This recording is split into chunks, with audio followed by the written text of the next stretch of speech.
हाँ जी, प्रार्थना के लिए खड़े हो जाएं। हमको मन की शक्ति देना, मन विजय करे।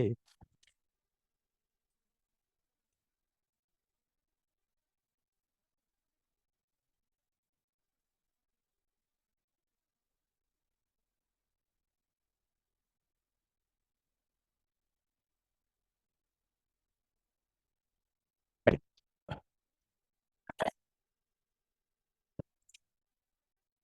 क्लास नोट्स निकाल लें। चलिए, एक बार शॉर्ट रिव्यू कर रहा हूँ। चैप्टर को आज खत्म करेंगे।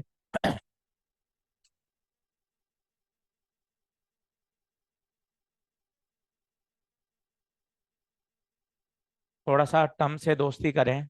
सबसे पहले एच। एच का फॉर्मूला NI। एच का नाम मैग्नेटाइजिंग फील्ड या मैग्नेटिक इंटेंसिटी। यूनिट बताएं। Ampere per.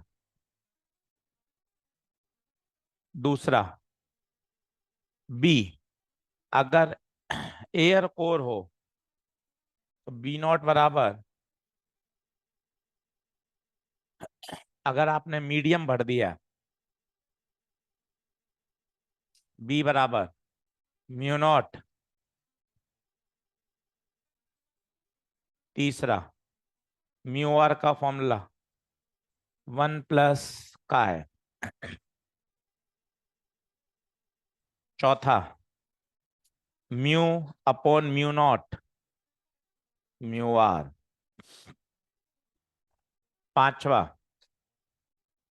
Intensity of magnetization is directly proportional to.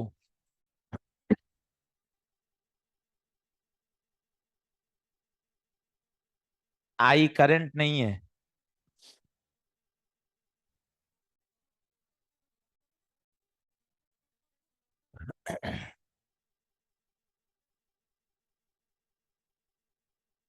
ये क्या टर्म्स थोड़ी अटपटी हैं, इसलिए इसमें क्या डर बैठा रहता है। आप 4-5 दिन इसको रोज 5-5 5 मिनट देखोगे ना, धीरे धीरे आपके दिमाग में सब बैठ जाएंगी टर्म्स, उसका नाम। Mu R। म्यू R की कोई यूनिट नहीं होती। आई की यूनिट एम्पियर पर। काई की नो यूनिट। शॉर्ट रिव्यू कर लें, सुबह याद हो जाएगी टर्म्स। रोज 2-3 दिन देखेंगे, डर ऐसे ही हटेगा। आप लेकर बैठे रहेंगे तो डर नहीं हटेगा। फॉर्मूले याद करना, क्वेश्चन लगाना, रिवीजन करना, तभी आप उस पर कमेंट ला पाएंगे।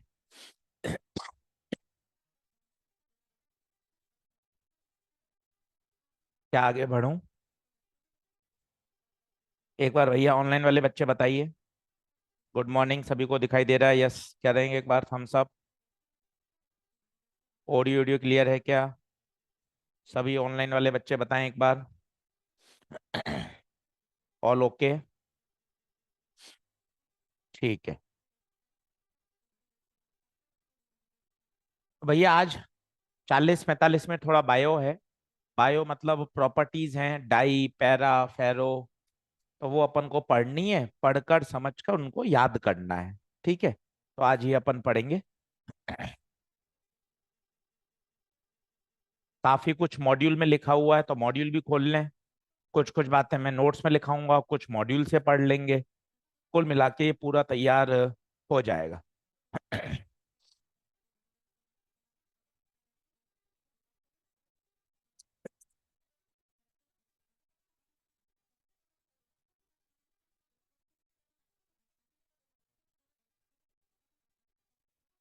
करें, शुरू करें भाई। जल्दी आए।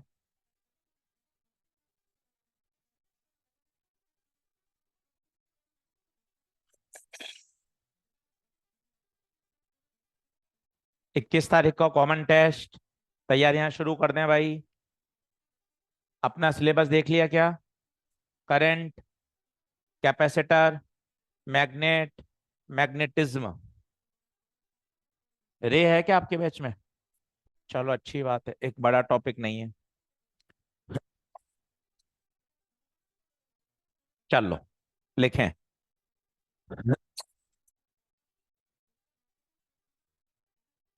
Magnetic materials.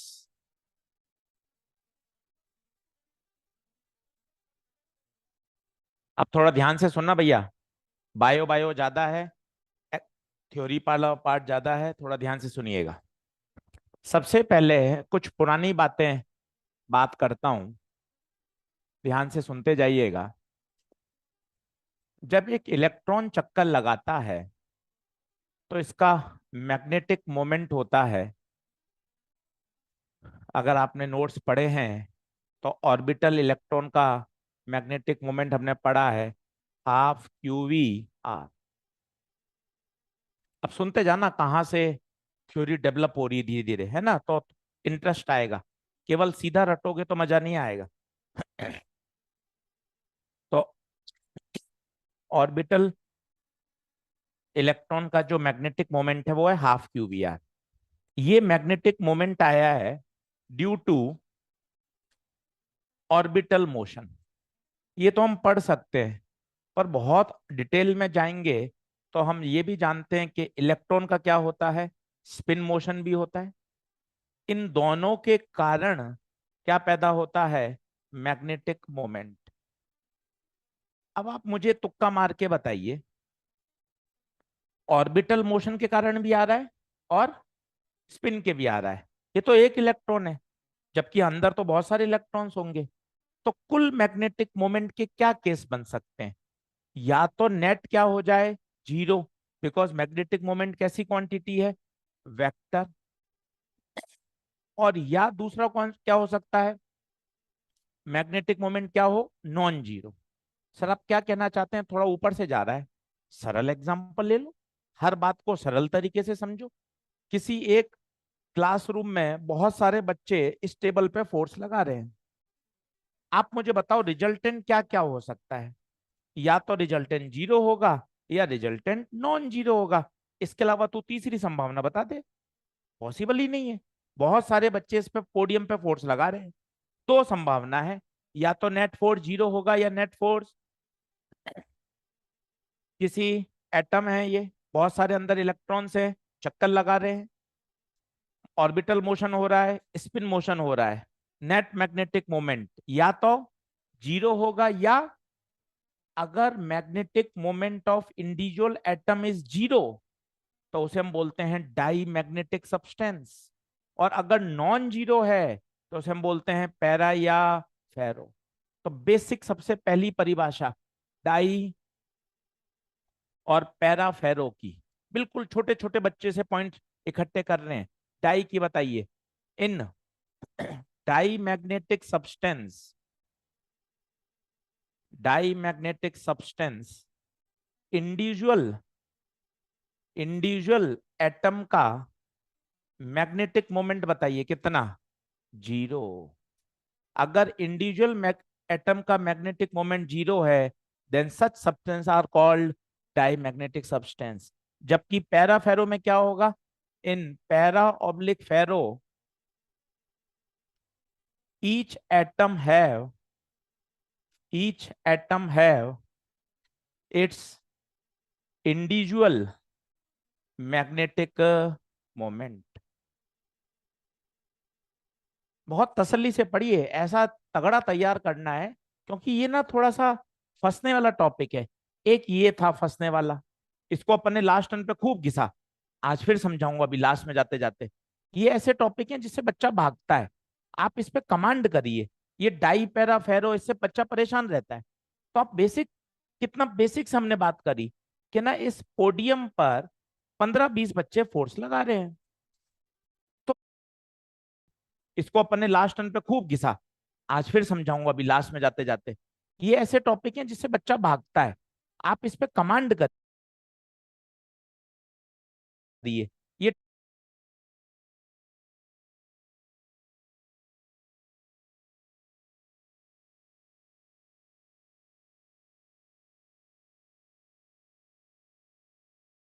डाई पैरा फेरो, इससे बच्चा परेशान रहता है। तो आप बेसिक, कितना बेसिक से हमने बात करी कि ना इस पोडियम पर 15-20 बच्चे फोर्स लगा रहे हैं, तो क्या संभावना है? या तो नेट फोर्स जीरो, या आपको भी समझ में आया कि सर हाँ ये बात आप बिल्कुल सही कह रहे हो। तो अगर हर एटम का नेट मैग्नेटिक मोमेंट क्या हो, जीरो, उस तरह के सब्सटेंस को क्या बोलते हैं? Diamagnetic. और अगर नॉन जीरो है तो पैरा या फेरो। जनरली ये उन एटम में पाया जाता है जिसमें पेयर्ड इलेक्ट्रॉन्स होते हैं। हाँ यार, ये बात भी सही बात है। पेयर्ड इलेक्ट्रॉन होंगे, पेयर्ड समझते हैं, पेयर अनपेयर केमिस्ट्री।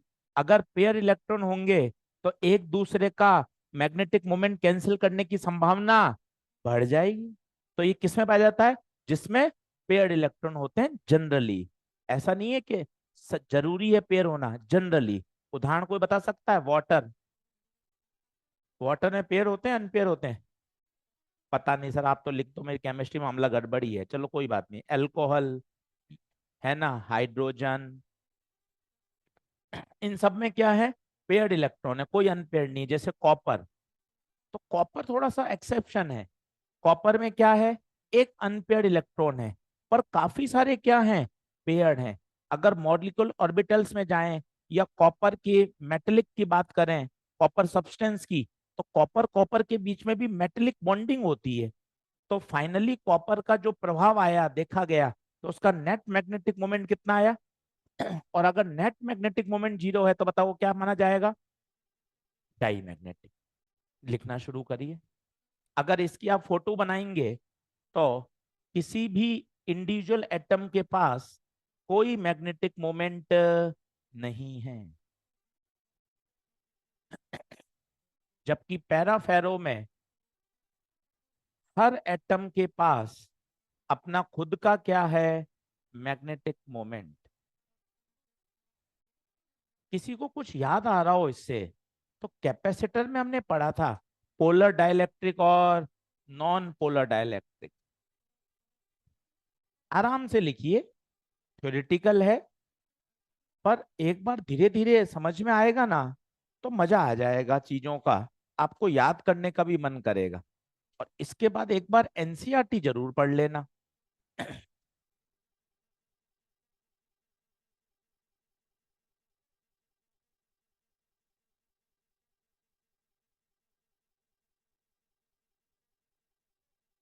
आराम से पढ़ेंगे, मैं तो 3-3 बार समझाऊंगा कि भैया ये चीज एकदम दिमाग में बैठनी चाहिए, बोनस है ये।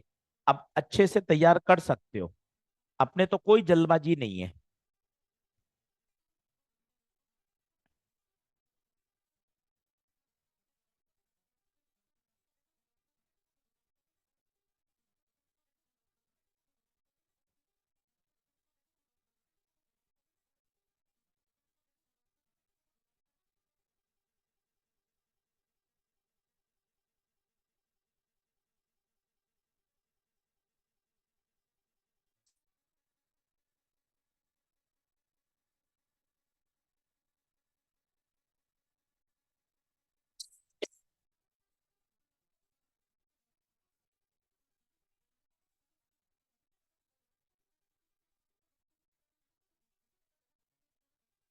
यहाँ तक की बात लिख लें, 4-5 बार सीखते हैं।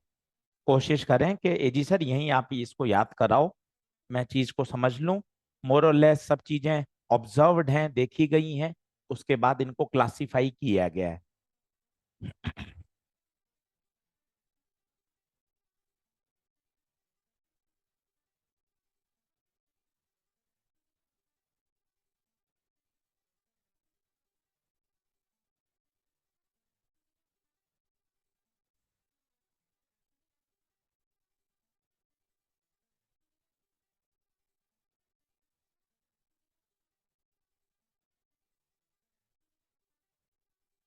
लिख तो ले, अभी समझा देंगे।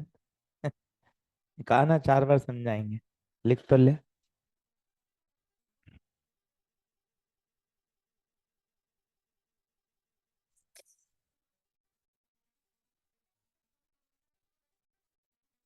हाँ जी, क्या आगे बढ़े?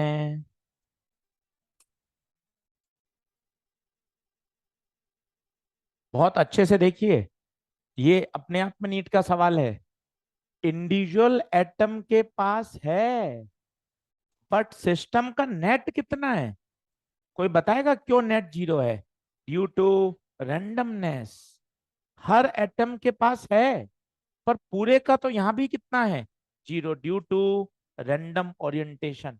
ये पैरा है, ये फेरो है। पैरा फेरो में अंतर क्या है? फेरो में थोड़ा सा लेटिस का स्ट्रक्चर और अलग है। इसके अंदर पॉकेट्स बने होते हैं, और इन पॉकेट्स को क्या बोलते हैं? डोमेन्स। क्या बोलते हैं? डोमेन्स।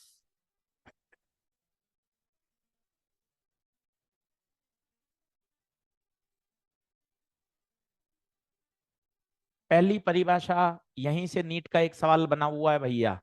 पहला ही पॉइंट नीट का क्वेश्चन है। डाई मैग्नेटिक सब्सटेंस में इंडिविजुअल एटम का मैग्नेटिक मोमेंट बताइए। जीरो। जनरली डाई मैग्नेटिज्म किसमें पाया जाता है? जिसमें क्या होते हैं? पेयर्ड। कोई बताएगा पेयर्ड इलेक्ट्रॉन का क्या फंडा है? थोड़ा कोशिश कर। क्या होगा पेयर्ड? पेयर्ड का मतलब जोड़ा। जोड़े से क्या फायदा होगा? दोनों के प्रभाव एक दूसरे को क्या करेंगे? कैंसिल। सोच के देख। संभावना है जैसे चार बच्चे फोर्स लगा रहे हो, तो उनके रिजल्टेंट जीरो होने की संभावना ज्यादा है। भाई दो दो पेयर बन के दोनों एक दूसरे के प्रभाव को क्या कर देंगे? कैंसिल। जनरली। शब्द क्या लिखा है? जनरली।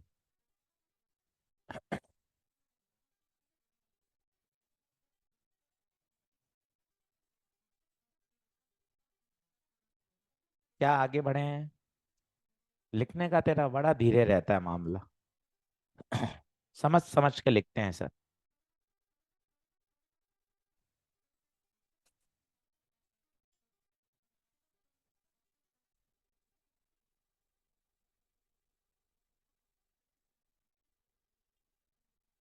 चलिए सर। सर एक बार क्लास 12 के सिलेबस का स्टेटस दे दीजिए, किस तरह से क्लास 12 आगे चल रही है। मैं आपको बता देता हूँ, क्विक आपके दिमाग में रहे।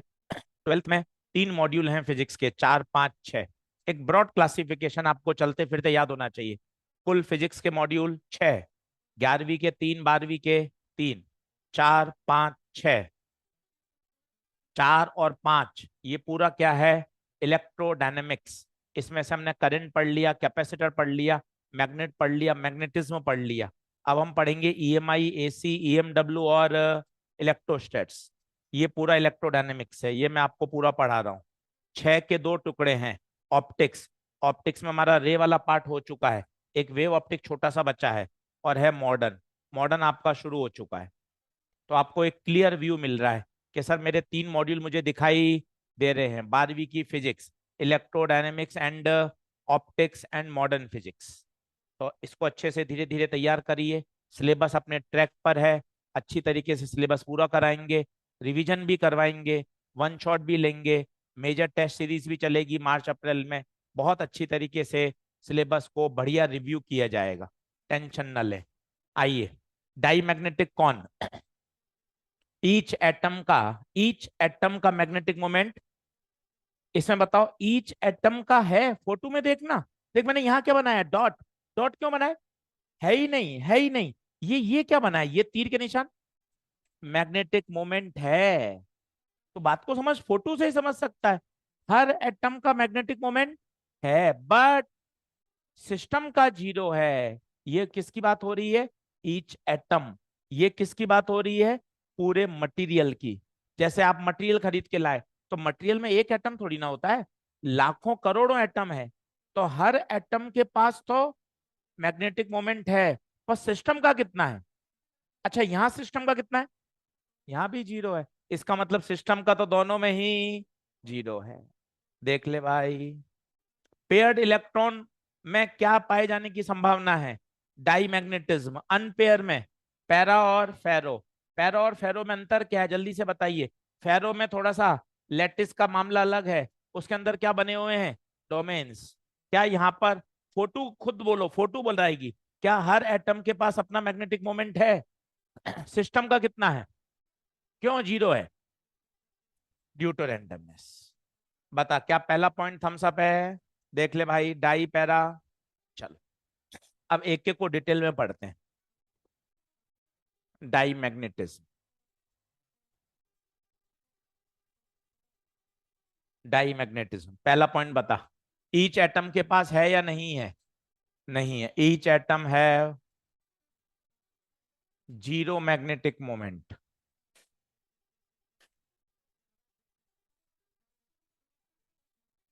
ईच एटम है जीरो मैग्नेटिक मोमेंट। अब ध्यान से देखना होता क्या है। ये एक मैं मैग्नेट लाया और ये मैंने कॉइल रखी। सभी लोग बोर्ड पे देखें, पेन पेंसिल छोड़ें। इस मैग्नेट को मैं पास लेके आ रहा हूं। आपको यादें ताजा करनी पड़ेंगी लेंज लॉ की। याद करें, मजा आएगा। लेंज लॉ क्या कह रहा था? ये नॉर्थ से क्या निकल रही हैं? लाइंस। याद आ रही है बातें? मैग्नेट पास में ला रहे हैं। लेंज क्या कहता था? जो हो रहा है उसका पोज करो, रोको। अगर मैग्नेट पास आ रहा है तो दूर भगाओ। अब सोचो दूर कैसे भगाएगा? ये क्या पैदा करे, नॉर्थ या साउथ? नॉर्थ पैदा करे। नॉर्थ पैदा करने से बताइए क्या होगा? ये इसका रिपेल करेगा। यहां से लाइंस क्या होंगी? इंड्यूस होंगी। और ये इसका क्या करेगा? रिपेल। दुनिया के हर सब्सटेंस के अंदर डाई मैग्नेटिज्म पाया जाता है। भले ही पैराफेरो भी हो, पर बेसिक करेक्टर तो सबके पास किसका है? डाई का। डाई अगर वीक है, पैराफेरो डोमिनेट है, तो क्या बन जाएगा? पैराफेरो। पर सबके पास यूनिवर्सल है, क्या पाया जाएगा? Die magnetism. लेंज लो ये किसका क्या कर रहा है बताइए? अपोज कर रहा है।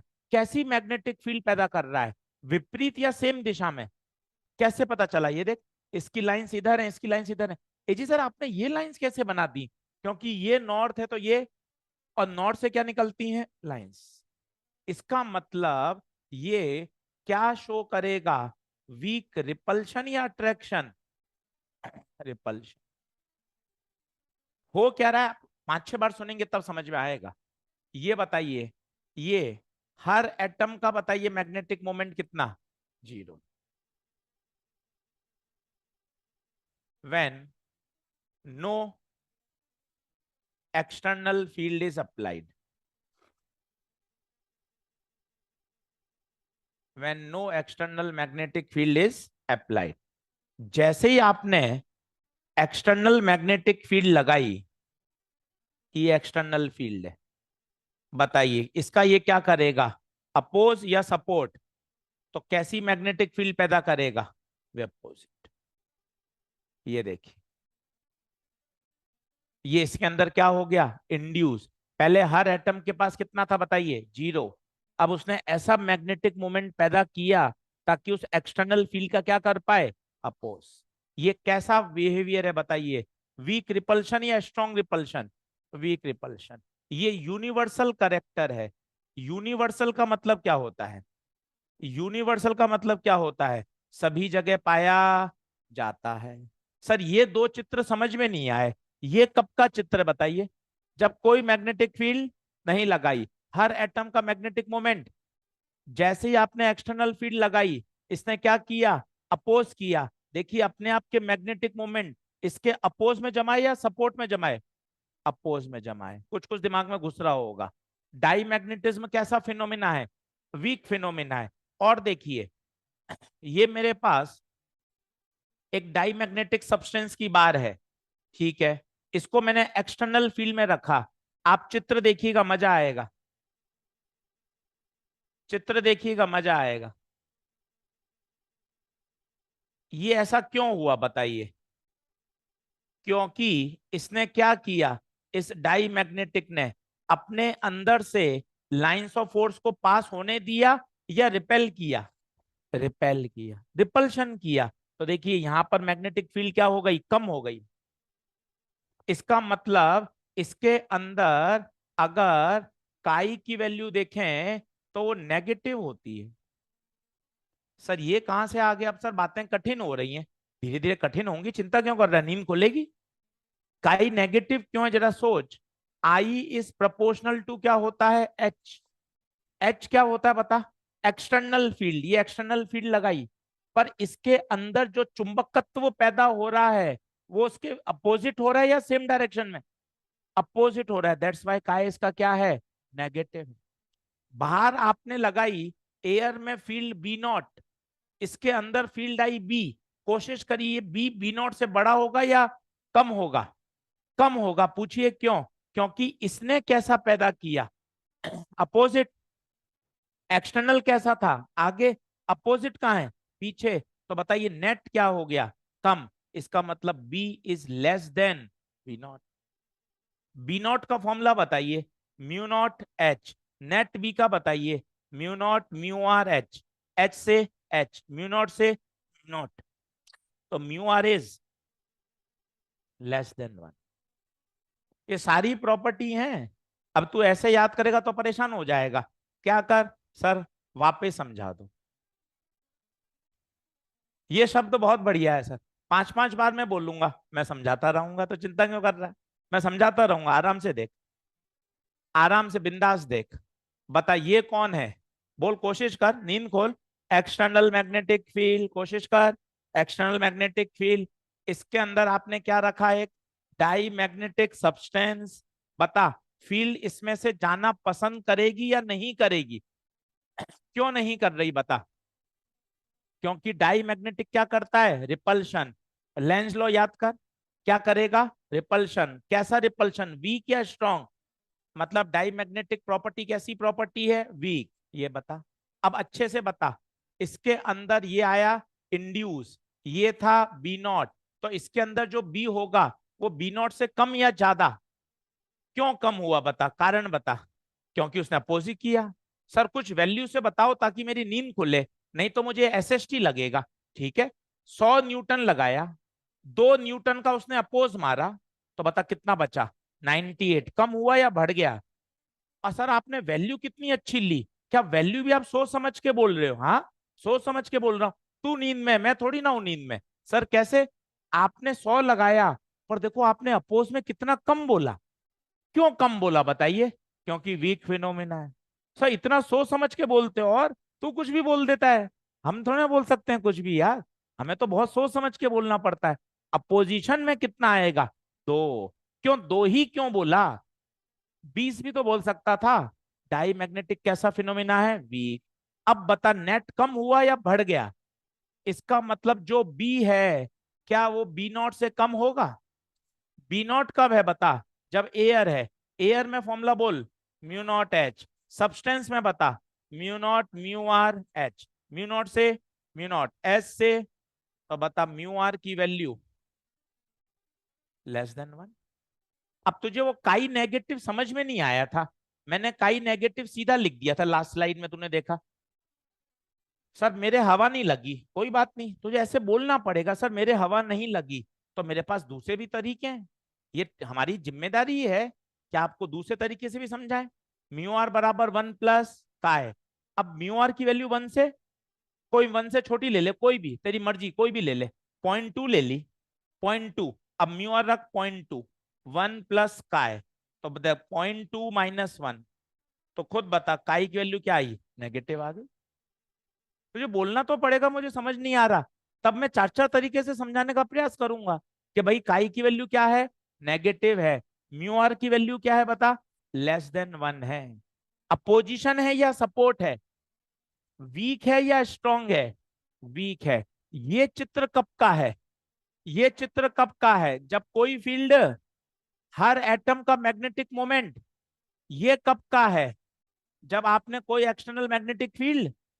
अब बता ये क्या हुआ, इंड्यूस किस दिशा में, अपोजिट। बता क्या क्या, कुछ कुछ हवा लग रही है अब, किस तरह से काम हो रहा है, कैसा फिनोमिना, कैसा करेक्टर।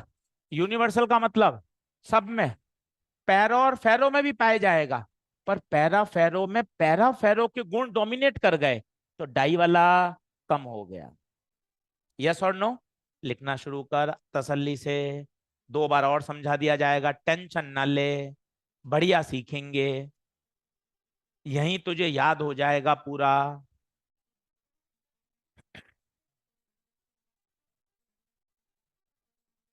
यहीं याद हो जाएगा पूरा।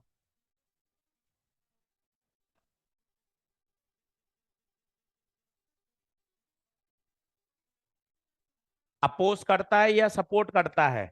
अपोज। रिपल्शन या अट्रैक्शन? बार बार बोलिए, बार बार। कोई एक याद हो जाएगा तो दूसरा बड़ा जल्दी याद होगा।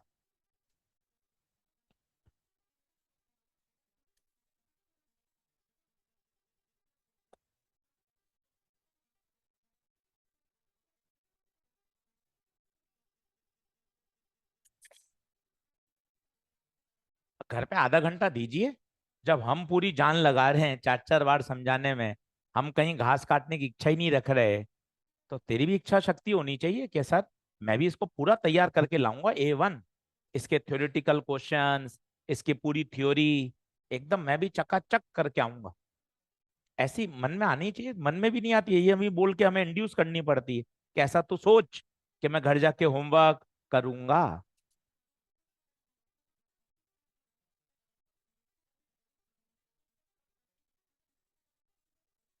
फिनोमिना कैसा? Weak strong? वीक। करेक्टर कैसा? यूनिवर्सल। काई की वैल्यू नेगेटिव। म्यू आर की वैल्यू लेस देन 1।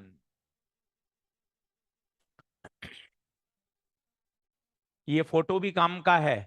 डायग्राम बना दिया जाता है, पूछा था किसका फोटो है, तो डाई मैग्नेटिक का फोटो होगा। क्योंकि मैग्नेटिक लाइंस उसमें से घुसने से पसंद कर रही हैं, बच रही हैं। क्यों बच रही हैं? क्योंकि रिपल्शन है, उसमें से जाना पसंद नहीं कर रही हैं।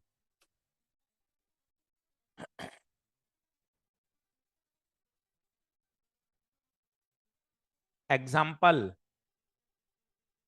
Copper, gold, bismuth, water, alcohol, hydrogen, helium. Generally उसमें पाया जाता है जिसमें कैसे इलेक्ट्रॉन होते हैं, पेयर्ड या अनपेयर्ड? पेयर्ड।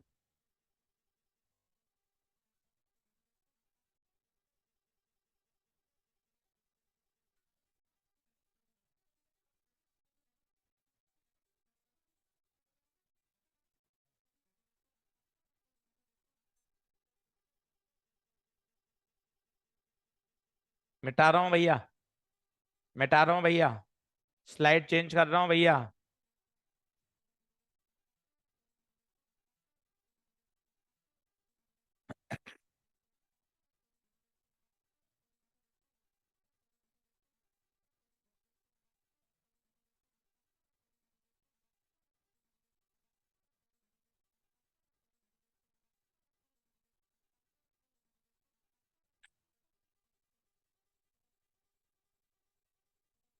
जनरली उसमें पाया जाता है जिसमें पेयर्ड इलेक्ट्रॉन होते हैं।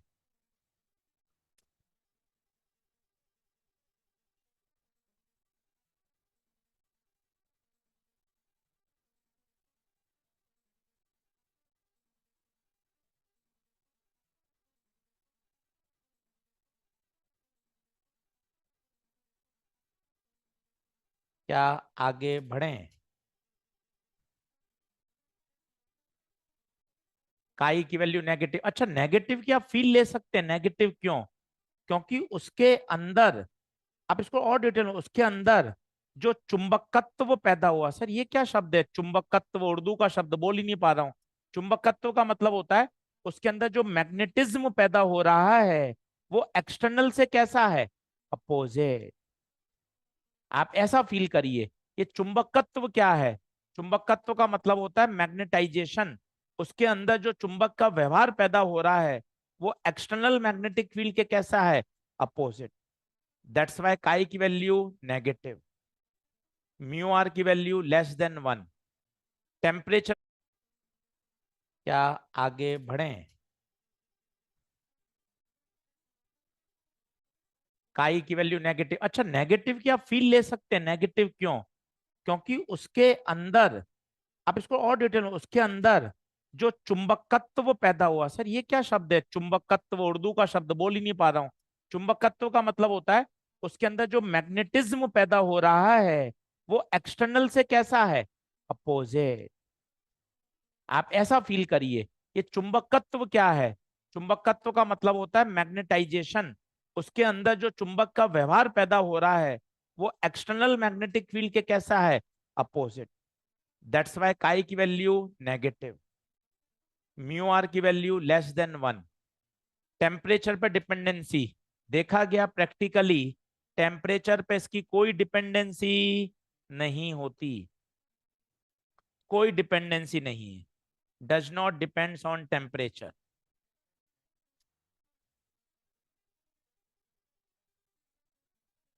तो जो काई होता है वो टेम्परेचर पे डिपेंड नहीं करता, किसके लिए?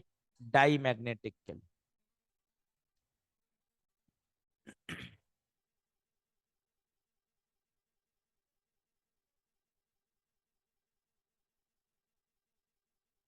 आज इसको याद करना है, बोल बोल कर एक एक टर्म। थ्योरेटिकल सवाल आते हैं भर भर के।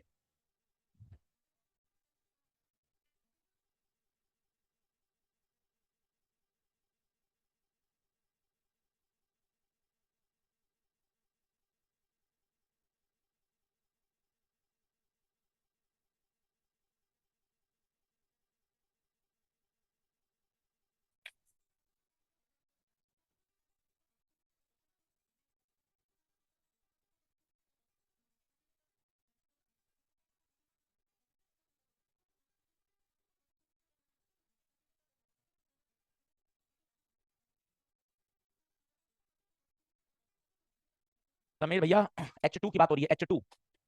H2 में H और H के बीच में कोवेलेंट बॉन्ड बन जाता है, कोई भी अनपेयर्ड इलेक्ट्रॉन नहीं रहता, पेयर्ड हो जाता है। समीर भैया ओके है क्या?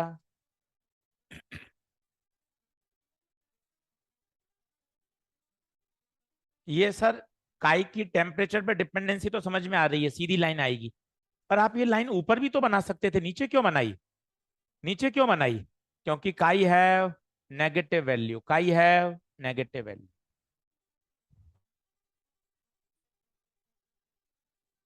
पहले ऐसे डायग्राम आते थे पीएमटी में। राजस्थान पीएमटी बोले तो राजस्थान का मेडिकल टेस्ट अलग होता था, मध्य प्रदेश का अलग हो रहा है, बिहार का अलग हो रहा है। तो उस समय ऐसे किताबों में बड़े सवाल पॉपुलर थे, एक बार आप भी देख लीजिए, आपको किताबों में मिल जाएगा। ये दो मैग्नेट रखे और यहाँ एक कटोरी रख दी, इस कटोरी के अंदर डाई मैग्नेटिक लिक्विड भर दिया, जैसे वाटर एक डाई मैग्नेटिक लिक्विड है। तो पता है वो कैसा जम जाएगा? साधारणतः अगर भरते तो पानी इस तरह से बाउल में भरा जाता, परंतु जब इसमें देखा तो भाई वो ऐसा हो गया। पूछ सकते हो ऐसा क्यों हुआ? क्योंकि पोल्स के पास मैग्नेटिक फील्ड क्या होती है? स्ट्रॉन्ग। तो बताइए वो रिपल्शन शो कर रहा है या अट्रैक्शन? रिपल्शन। तो देखिए यहां से वो भाग गया, यहां से भाग गया, कहाँ जाके इकट्ठा हो गया? बीच में। क्यों? क्योंकि वहां पर मैग्नेटिक फील्ड पोल्स की तुलना में कम है। मैं अपनी बात को फिर समझाता हूं। अगर सिंपल कटोरी होती और मैं पानी भर देता तो आपको पानी का लेवल ऐसा दिखाई देता। अब मैंने इसके पास दो चुंबक रख दिए, ये दो चुंबक रख दिए। अब बताइए क्या होगा? पानी है, पानी कौन है? Die magnetic. डाई मैग्नेटिक क्या करता है?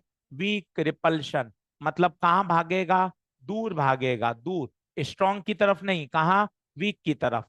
पोल के आसपास मैग्नेटिक फील्ड सबसे ज्यादा होती है, तो लिक्विड यहां से भागेगा, यहां से भागेगा और इस तरह से हो जाएगा। देखिए यहां से गायब हो गया। पूछिए गायब होके क्यों गया? क्योंकि यहां पर क्या थी? बहुत ज्यादा फील्ड थी, दूर चला गया। चलिए अब पेज नंबर देखिए आप, मॉड्यूल खोलिए, 5 मिनट देता हूं, पूरा डाई मैग्नेटिक का कॉलम पढ़ लीजिए, कोशिश करिए अभी याद हो जाए। पेज नंबर 78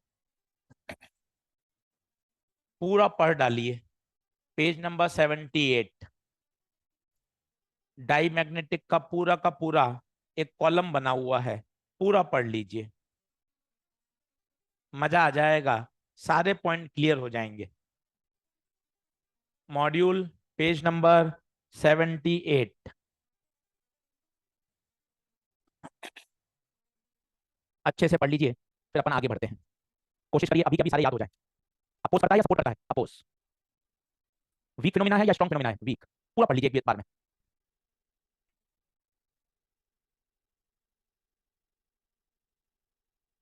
पढ़ ले पहले, पढ़ ले पूरा। समय तो पढ़ते क्या होता है, पूरा पढ़ ले। Okay sir. मुझे तो ऐसा लगता है कि तुरंत मैं पूछ लूं, नहीं बेटा। Okay sir.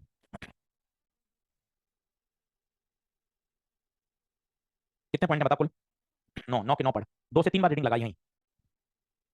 सर आप तो सारे समझा समझा के याद करवा रहे हो, अच्छी बात है ना, घर पे तो अपने केमिस्ट्री बायो मैनेज कर लेगा।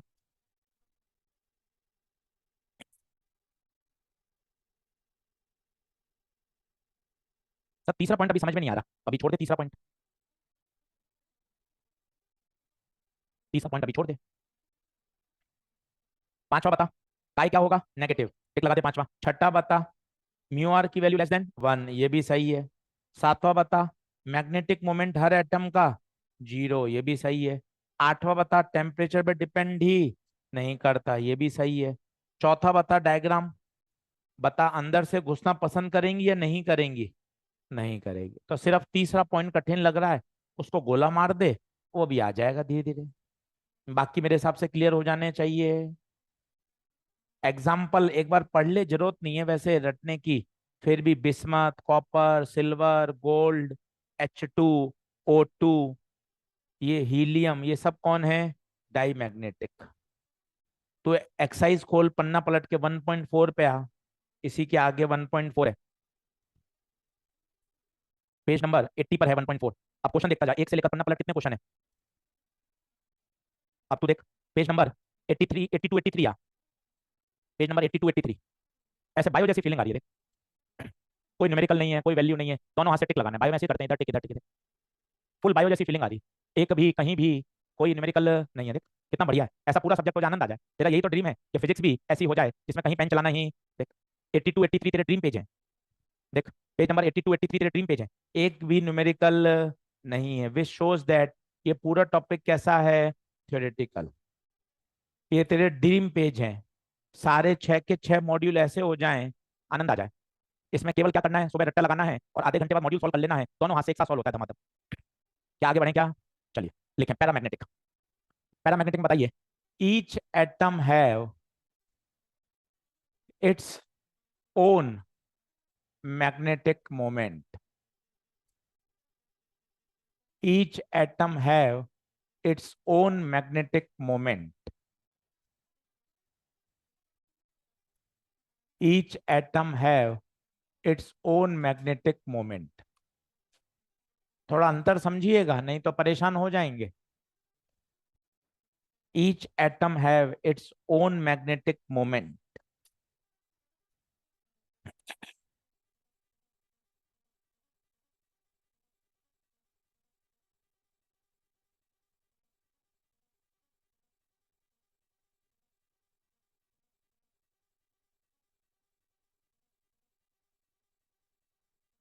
ठीक है, अच्छा हाँ, बस बात मत कर, बात रुक जा, थम जा थोड़ा सा। ओके सर, हर एटम के पास अपना खुद का क्या है? मैग्नेटिक मोमेंट है। अच्छा, रेंडमनेस के कारण पूरे का कितना है? 0। अब मैंने लगाई एक्सटर्नल फील्ड, सभी बच्चे ध्यान से देखना, मजा आएगा। ये लगाई एक्सटर्नल फील्ड, अब थोड़ी सी फिजिक्स दमदार है। ये एक्सटर्नल क्या करेगी? कल आप पढ़ के आए हो, टॉ बराबर होता है M×B। ये एक्सटर्नल फील्ड, शब्दों को पकड़िएगा, जबरदस्त है। ये एक्सटर्नल फील्ड हर एटम के पास जो मैग्नेटिक मोमेंट है उस पर टॉर्क लगाएगी, टॉर्क लगाएगी, और टॉर्क लगा लगा के उसको क्या करेगी? घुमाएगी। और मजे की बात, घुमाकर कैसे करने की इच्छा करेगी? 0 डिग्री पर। पूछ 0 डिग्री पर क्यों? क्योंकि 0 डिग्री पर क्या होता है? स्टेबल। सबको तो नहीं घुमा पाएगी, ऐसा नहीं है कि सबको ही घुमा दे, क्योंकि ये भी कैसा फिनोमिना है? वीक। पर ये रिपल्शन नहीं है, ये अट्रैक्शन है। क्योंकि ये घुमा घुमा कर उसको उसी दिशा में लाइन करेगी, अपोजिट। क्यों सर उसी दिशा में क्यों? क्योंकि स्टेबल इक्विलिब्रियम में थीटा कितना डिग्री होता है? 0। पीछे की विज्ञान को समझ, तब इंटरेस्ट आएगा। वापस बताइए, सर ये वाली बात आपने पहले क्यों नहीं बोली, टॉर्क वाली बात? यहाँ टॉर्क कैसे लगाता वो? टॉर्क कैसे लगाता?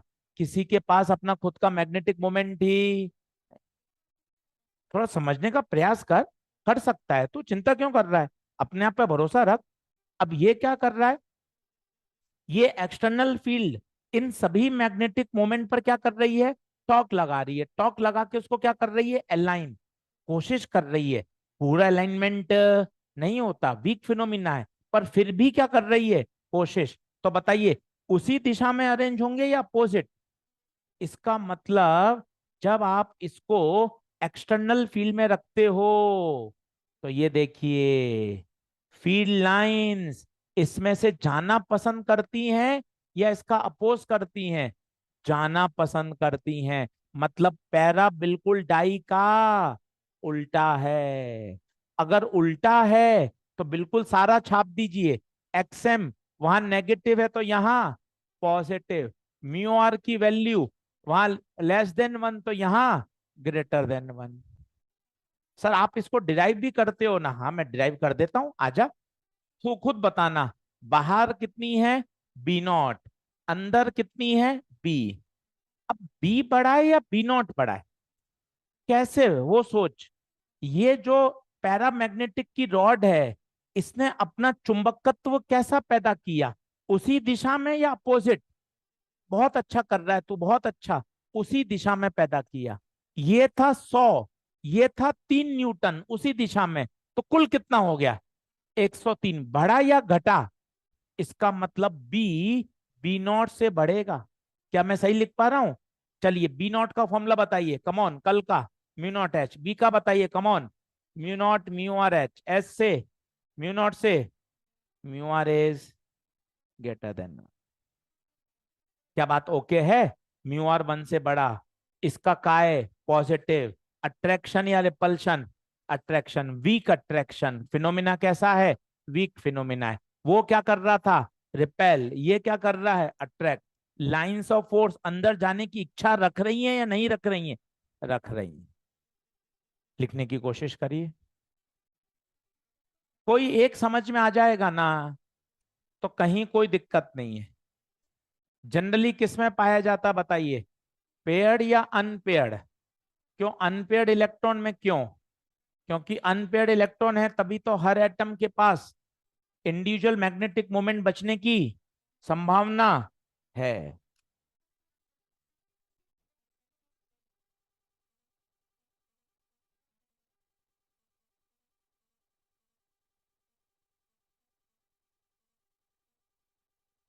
फुल थ्योरेटिकल टॉपिक है, पर समझ में आ जाता है ना, तो थोड़ा सा पढ़ने का, याद करने का क्या है, थोड़ा आराम मिल जाता है, और कुछ भी नहीं है। और बिल्कुल ही रटते हैं ना, तो फिर परेशानी होती है, greater than one, less than one, negative, positive, तो बड़ी परेशानी होती है। तो आपको समझदारी से कोई एक याद कर लेना चाहिए, समझ के। और फिर दूसरा कंपेयर कर करके याद करिए।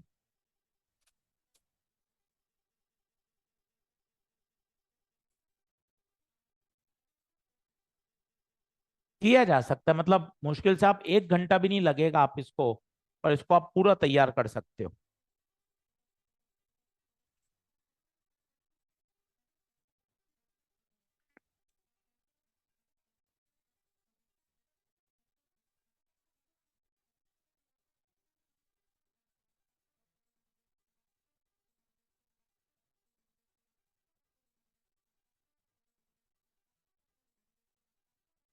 क्या आगे बढ़े?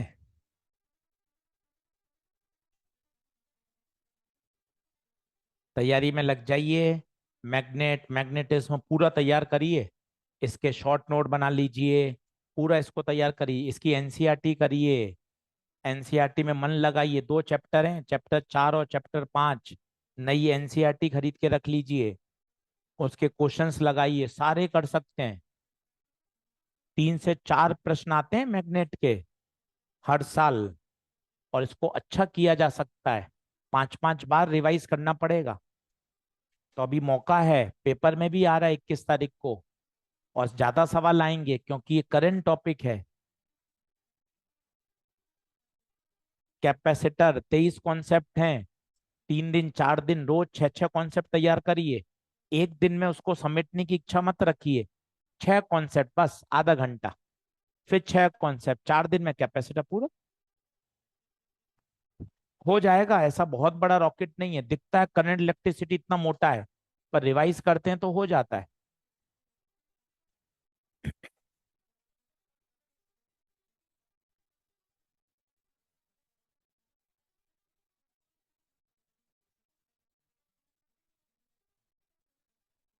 क्या आगे बढ़े? यहाँ काय टेम्परेचर के क्या है, इनवर्स, जबकि डाई मैग्नेटिक में टेम्परेचर डिपेंड नहीं करता। ये सब एक्सपेरिमेंटल ऑब्जर्व्ड फिनोमिना है जो कि देखे गए। इनवर्स है ये डाई का या पैरा का है? पैरा। अच्छे से लिख लें, घर जाके अच्छे से इसको याद करिए सिस्टमेटिक। अब फेरो में कुछ भी नहीं है, फेरो में सारी बातें पैरा जैसी हैं, बस एनहांस हो गई। एनहांस, एनहांस का मतलब है बढ़ गई। बढ़ गई मतलब यहाँ भी पॉजिटिव वहां भी पॉजिटिव, पर पॉजिटिव कैसी वैल्यू? लार्ज। ये ग्रेटर देन वन, यहाँ बहुत very very greater than one. Lines यहाँ जा रही हैं, यहाँ ज्यादा जाएंगी, ज्यादा जाएंगी। ये ऐसा क्यों हो रहा है? क्योंकि उसमें क्या पाए जाते हैं? डोमेन्स। ये डोमेन्स क्या करते हैं? एक को एक और क्या करते हैं? अलाइन।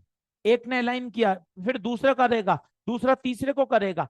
आपस आपस में डोमेन के अंदर क्या हो जाता है? अलाइनमेंट। मतलब ये सब कुछ रहेगा, बट ये क्या हो जाएगा? एनहांस। एनहांस का मतलब समझते हैं? ये सारी बातें होंगी पर बड़े लेवल पर। अट्रैक्शन वहां भी होगा पर वहां वीक नहीं, स्ट्रॉन्ग। वहां पॉजिटिव होगा पर कैसा?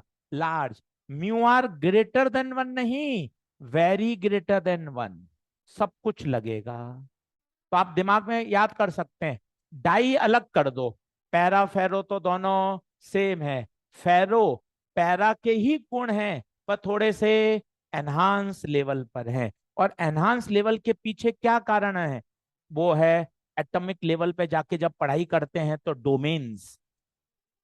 बोलो क्या बात ओके है? आइए तीसरा लिखिए, फेरोमैग्नेटिक। फेरोमैग्नेटिक का सबसे अच्छा एग्जाम्पल क्या है पता है? Iron. Iron is a ferromagnetic. Fe। Iron ferromagnetic है। आप खुद बताइए। आयरन, जब भी तो आपने बचपन में किया होगा, कभी सुना हो, लोहे की कील पर वायर लपेट के उसको क्या बनाया जाता है? इलेक्ट्रोमैग्नेट। मतलब उस लोहे की कील के अंदर चुंबकत्व के गुण ज्यादा पैदा होते हैं या कम? ज्यादा। इसका मतलब उसके अंदर इंड्यूस ज्यादा होता है। दैट्स वाई लोहा क्या है? डाई या फेरो? फेरो। थोड़ा इस तरह से ना कॉमन सेंस मिला मिला के याद करते तो इंटरेस्ट लगता है, नहीं तो क्या केवल रट्टाबाजी लगती है। थोड़ा चीजों को ऑब्जर्व करो। अच्छा, फेरो, एफ ई, लोहा, एफ ई, एफ ई, फेरो मैग्नेटिक सब्सटेंस। अब इसमें बताइए क्या होगा? सबसे पहले बताइए, इसमें इसके लेटिस स्ट्रक्चर में एटॉमिक लेवल पे जाएं तो क्या बने हुए हैं बताइए? पॉकेट्स बने हुए हैं। इन पॉकेट्स को क्या बोलते हैं बताइए? डोमेन्स। ये देखिए, बताइए खुद, पहला प्रश्न बताइए, क्या हर एटम के पास अपना मैग्नेटिक मोमेंट है? खुद डायग्राम से दिख रहा है। ये तीर के निशान क्या बना रहे हो सर आप? ये क्या है तीर के निशान? बोलना कोशिश कर। हर एटम के पास अपना खुद का मैग्नेटिक मोमेंट है, तो लिख ले, each atom have its own individual magnetic moment. आप उसको इंटरेस्टिंग बनाओ। याद करना है वो तो है ही। एक लाइन तो ये, अरे यार रटने का है, मुझे तो याद नहीं होता, मेरे तो तैयार नहीं। ये तो है फालतू की बात। बस सिलेबस में है, पेपर में आता है, तो उसको इंटरेस्टिंग तरीके से तैयार कर लो ना। भागने से तो कुछ भी नहीं होगा। जब अपन को पता ही है कि सवाल भर भर के हैं, एक्सरसाइज 1.4 में देखो सारे ही सवाल थ्योरेटिकल भरे पड़े हैं, इसका मतलब इसको अपन भागें काहे को? इसको तैयारी कर ले। ये कब है डायग्राम बताइए? When no external field is applied. मैं रुकता हूं यहाँ पे, मुझे कोई जल्दबाजी नहीं है, समझाना मेरे सबसे ऊपर प्राथमिकता है। समझ में आना चाहिए, तेरे घर जाके तेरे पढ़ने का मन करे, इसकी प्रॉपर्टीज याद करे, क्योंकि सामान्य बच्चा इससे भागता है। तुझे मजबूती से ये तैयार करना है मैग्नेटिज्म। इसकी तुझे एनसीईआरटी भी पढ़नी है, समरी भी पढ़नी है, सवाल भी करने हैं। ऐसा दमदार तैयार कर चैप्टर नंबर 5 कि मजा आ जाए।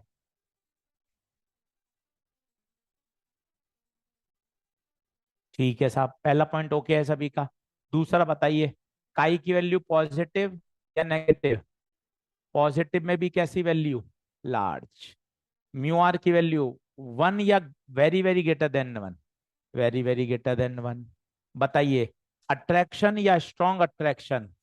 Strong attraction. सारे सारे फिनोमिना पैरा वाले ही हैं, बट एनहांस हैं। किसी लोहे के टुकड़े को रख दोगे, अब आप देखो, लाइंस भर भर के कहां से गुजरेंगी? आयरन के टुकड़े से, कि भैया मुझे तो आयरन की बार में जाना ही जाना है।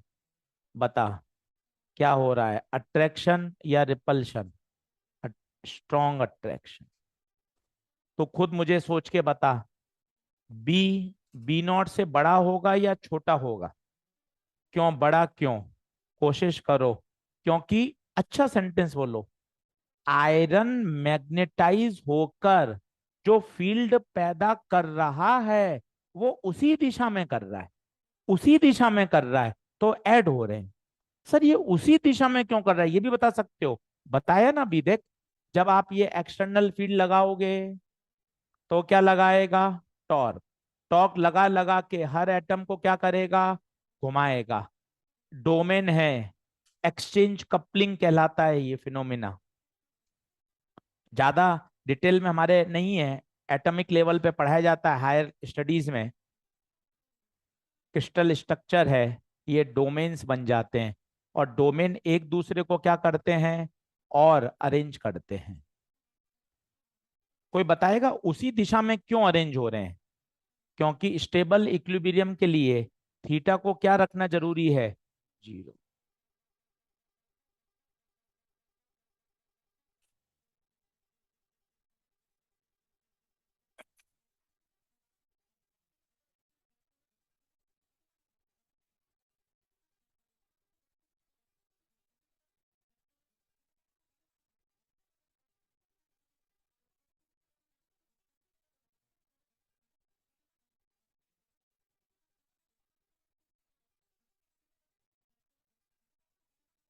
यहाँ एक आता है क्यूरी टेम्परेचर।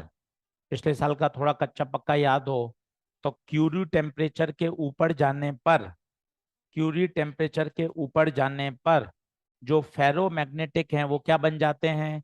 पैरा।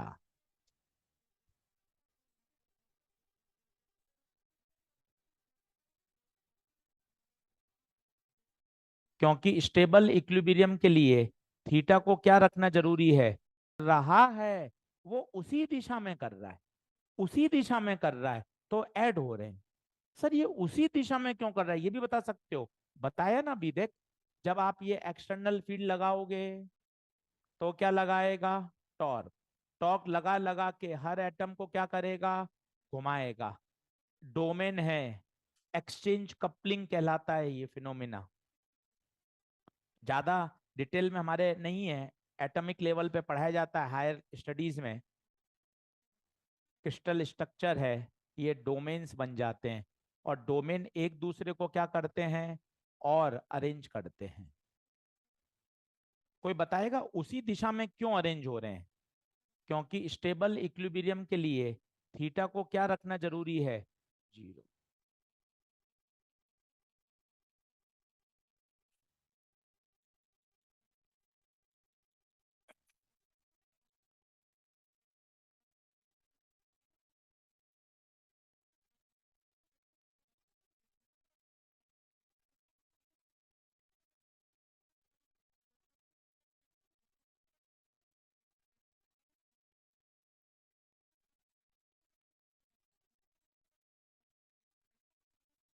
यहाँ एक आता है क्यूरी टेम्परेचर। पिछले साल का थोड़ा कच्चा पक्का याद हो तो, क्यूरी टेम्परेचर के ऊपर जाने पर, क्यूरी टेम्परेचर के ऊपर जाने पर जो फेरोमैग्नेटिक हैं वो क्या बन जाते हैं? पैरा।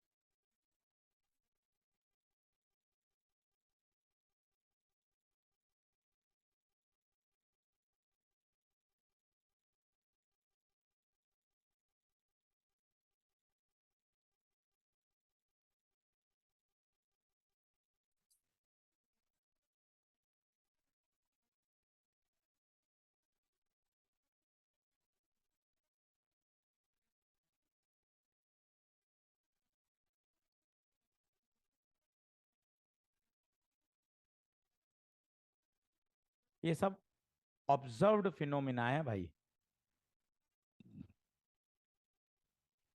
ये सब प्रयोगों से देखा गया कि टेम्परेचर पर डिपेंडेंसी क्या है, ग्राफ कैसा आएगा, एक पर्टिकुलर टेम्परेचर के बाद, एक पर्टिकुलर टेम्परेचर के बाद सारे के सारे पैरामैग्नेटिक क्या बन जाते हैं, फेरोमैग्नेटिक क्या बन जाते हैं, पैरा।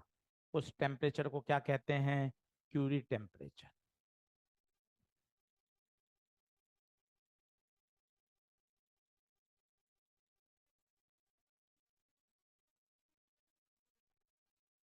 फुल थ्योरेटिकल है, 1 घंटा लग गया, आप देख लीजिए। 7:10, 7:15 से 8:15 होने को आए, पर पढ़ाने में 1 घंटा लगा है, पहली बार समझने में। जब आप इसको रिवाइज करोगे, मैं खुद वन शॉट में रिवाइज कराऊंगा ना, तो मैं इसके लिए 12 मिनट रखता हूँ। 12 मिनट में मैं सारी बातें बोल के याद करा देता हूँ डाई पैरा फेरो की। 12 मिनट से ज्यादा नहीं लगते। बस आपको एक बार पढ़ा हुआ होना चाहिए, क्योंकि आधा समय तो आप खुद देखो लिखने में जाता है। वो लिखा हुआ है, समझा हुआ है, तो फिर ज्यादा इतनी एनर्जी नहीं लगती।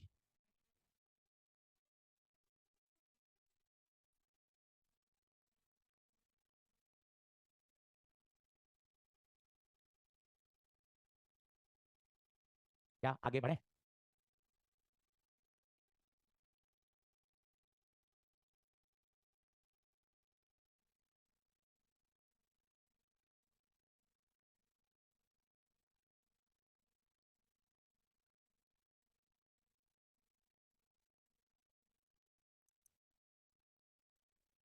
क्यूरी टेम्परेचर क्या है, ये पूछ सकता है थ्योरेटिकल।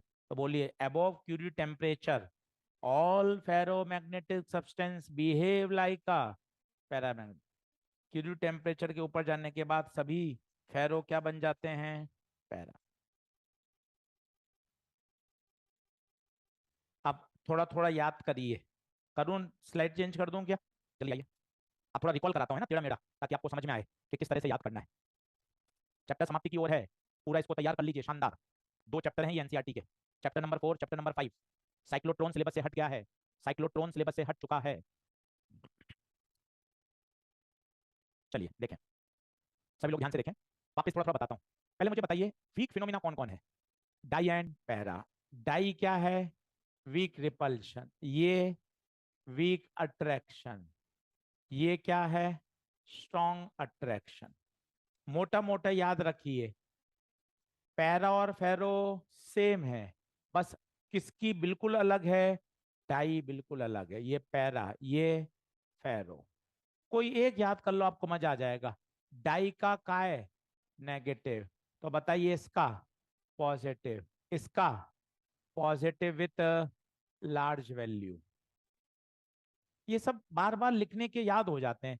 इसका म्यू आर <<1, इसका म्यू आर <<1, इसका म्यू आर, इसका म्यू आर।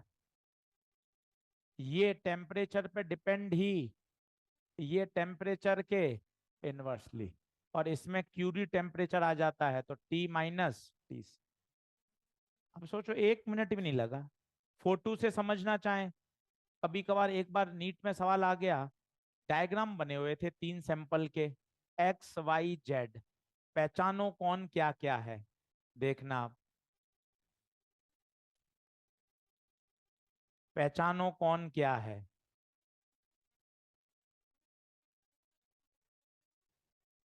ये बताओ, कौन सा सैंपल क्या है?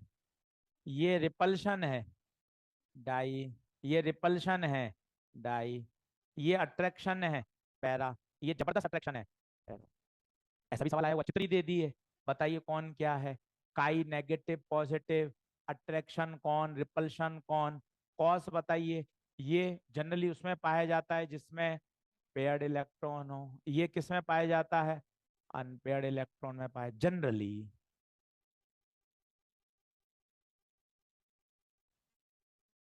अब देखिए, 1 मिनट में समराइज हो गया, लिखकर समराइज हो गया। बोलकर करेगा तो और जल्दी हो जाएगा। तो डरने से कुछ नहीं होगा, सिलेबस छोटा बड़े से बोलने से कुछ नहीं होगा, मेहनत से हो जाएगा तैयार, ये बात पक्की है। आप 5 बार इसको पढ़ लोगे, आपको ऐसा एकदम टिप्स पे याद हो जाएगा। डाई कौन, पैरा कौन, फेरो कौन। फिर वो फॉर्मूले कितने ज्यादा काम आते हैं बता। म्यू आर बराबर 1 + काय।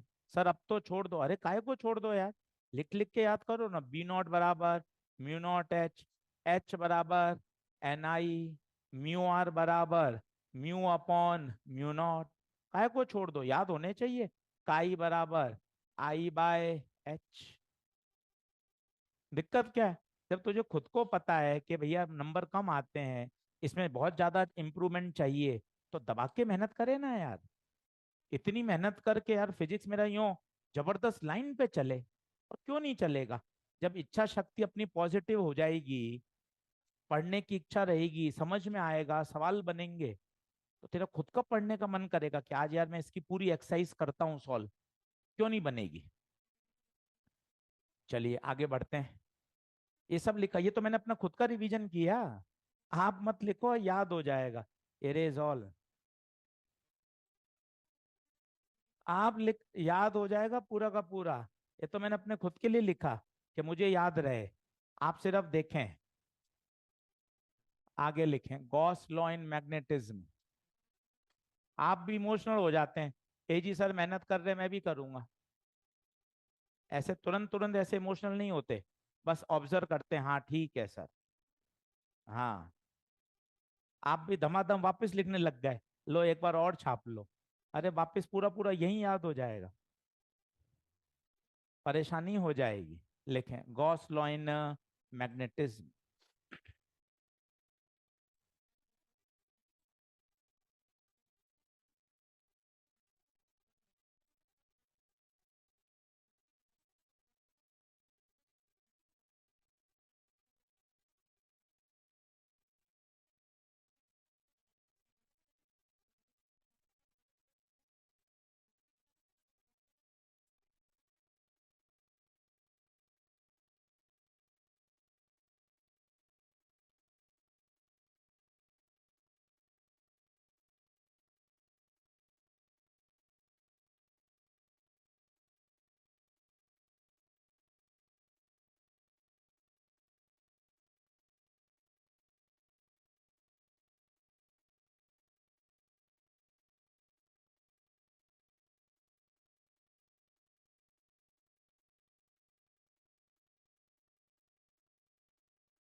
चलिए देखें,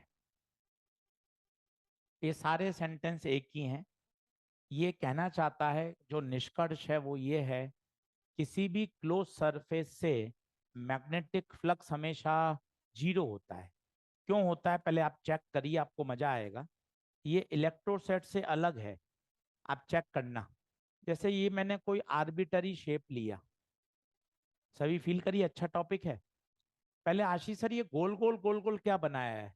magnetic lines, magnetic lines of force always form a close loop. अब आप ध्यान से देखें मेरे बच्चे, इस आर्बिटरी सरफेस से जितनी लाइंस एंटर कर रही हैं, उतनी की उतनी लीव कर रही हैं। देखिए, दो लाइन एंटर कर रही हैं, दो ही क्या कर रही हैं, लीव। नेट फ्लक्स कितना हो गया, 0। कहीं भी, ये देखिए बार मैग्नेट, कैसा भी आप क्लोज सरफेस बनाइए, लो गुरुजी मैं ऐसा बनाता हूं। अब आप काउंट करिए, आपको अच्छा लगेगा। लीव देखिएगा, 1 2 3 4 5 लीव कर रही हैं। एंटर बताइए, एंटर। 1 2 3 4 5, जितनी एंटर कर रही हैं उतनी ही क्या कर रही हैं, लीव। जबकि ऐसा इलेक्ट्रोस्टैट्स में नहीं होता। कारण है, वहां सिंगल चार्ज एग्जिस्ट करता है। ये देखिए प्लस क्यू से लाइन निकलेंगी। अब बताइए, इस सरफेस से क्या लाइन सारी की सारी आउट हो रही हैं क्या, सारी आउट हो रही हैं, क्योंकि सिंगल चार्ज क्या करता है, एग्जिस्ट। जबकि सिंगल मोनोपोल एग्जिस्ट। आपको भी पता है कि आपके पास बार मैग्नेट थी, बचपन में आपको सिखाते थे हम, बीच में से काट दोगे तो ऐसा नहीं है नॉर्थ अलग साउथ अलग, ये टुकड़ा एक अलग मैग्नेट बन जाएगा, ये टुकड़ा एक अलग मैग्नेट बन जाएगा। याद करिए, इसका मतलब अकेला पोल कभी दुनिया में एग्जिस्ट नहीं करता। केवल नॉर्थ पोल नहीं करेगा, केवल साउथ नहीं करेगा, वो हमेशा किस में करेंगे, पेयर में। और पेयर में एग्जिस्ट करते ही लाइंस ऑफ फोर्स जब आप दिखेंगे तो क्लोज लूप में नेट फ्लक्स हमेशा क्या आएगा, 0। ये सारी बातें एक ही लिखी हैं। Net flux is always 0। दूसरा line, magnetic lines of forces always form close loop. तीसरी बात, मोनोपोल नेवर एग्जिस्ट। सर ये क्या लिखा, ये मैंने इलेक्ट्रो याद दिला दिया। वहां ई डॉट डी एस होता था Q enclose by epsilon not, ये हम पढ़ेंगे, हमारे सिलेबस में है। ये क्या है, गॉस लॉ इन इलेक्ट्रोस्टैटिक। जबकि ये क्या है, गॉस लॉ इन मैग्नेटिज्म। यहां देखिए, ये फ्लक्स है, देखिए ये कितना आ रहा है, 0। पूछे 0 क्यों आ रहा है, कारण बताइए। क्योंकि जितना एंटर कर रही लाइंस उतनी एग्जिट हो रही हैं। तो चारों बातें एक ही हैं, कोई भी आप याद करिए। सबसे सरल, magnetic lines of forces always form close loop. Net magnetic flux through any close surface is 0। Monopole never exist. और इसका जो गॉस लॉ है, बताइए 0 क्यों आया, कोई बताएगा 0 क्यों है। क्योंकि ये बताता है फ्लक्स, और फ्लक्स कितना है, 0। जबकि इलेक्ट्रो में ऐसा नहीं होता, क्योंकि वहां पे सिंगल आइसोलेटेड पॉजिटिव चार्ज या आइसोलेटेड नेगेटिव चार्ज क्या करता है, एग्जिस्ट।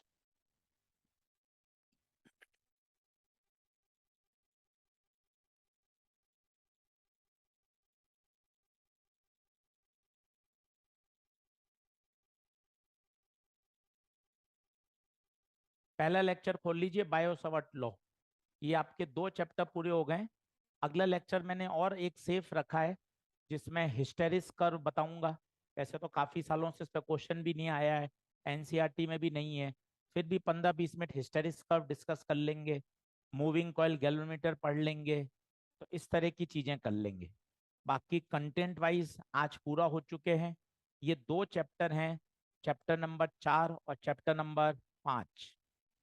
और अगर मॉड्यूल 5 की बात करें तो पहले 2 चैप्टर हैं ये पूरा का पूरा 21 तारीख को पेपर में आएगा। पूरा इसको अच्छे से तैयार करें। अभी अभी आपने तैयार किया भी है ना, माइनर में भी अभी टूटा फूटा तैयार हुआ है।